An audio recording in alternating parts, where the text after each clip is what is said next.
bit of rain, but everything will be pushing out. Gotcha. So that's some good news.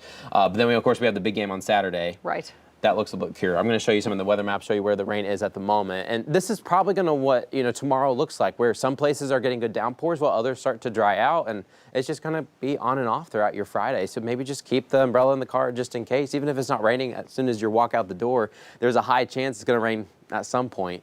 The heaviest rain right now is in northwest Arkansas. Everything's moving northbound right along I-49. We've got some right in the mountains headed right into Huntsville here in the next 10 minutes or so. Another little cluster is forming on the southern ends of Beaver Lake there towards the Turpentine District, and headed right into Eureka Springs and Beaver Lake. But anywhere from the Promenade right into Crystal Bridges, downtown Bentonville, north to Bella Vista, we've got some heavy rain, really heavy rain over XNA, the airport, and then Springdale starting to dry out from the heaviest rain. We're getting lighter rain at the moment, and a lot lighter rain in the River Valley. Just a couple sprinkles in Fort Smith, a few sprinkles in Ozark, and a couple sprinkles headed towards Boonville. That's pretty much it for the next couple of hours, but more rain's developing back west in Oklahoma, and those will be on and off throughout the rest of the overnight hours. So rain chances are still high. Even though a lot of us are drying out, we still have scattered even mist just across northwest Arkansas and the River Valley for the next couple of hours. So be on the lookout for that. In the morning as you're headed out the door, more rain on and off.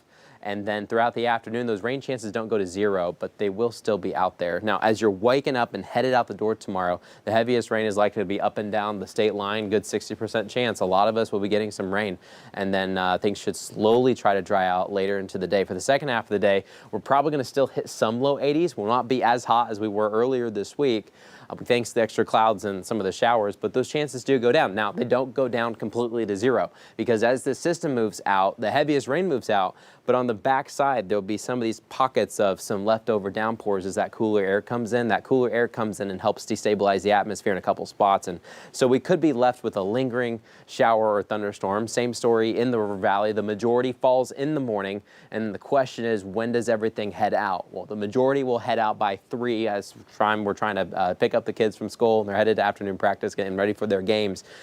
Still have a couple lingering downpours. And of course, we're going to be watching that all afternoon tomorrow. Here's a look at Futurecast overnight tonight. Some spotty showers continue, maybe a quick rumble of thunder. Waking up tomorrow morning, that spin in the atmosphere, that low pressure continues to move in, and some downpours are likely even through the lunch hour.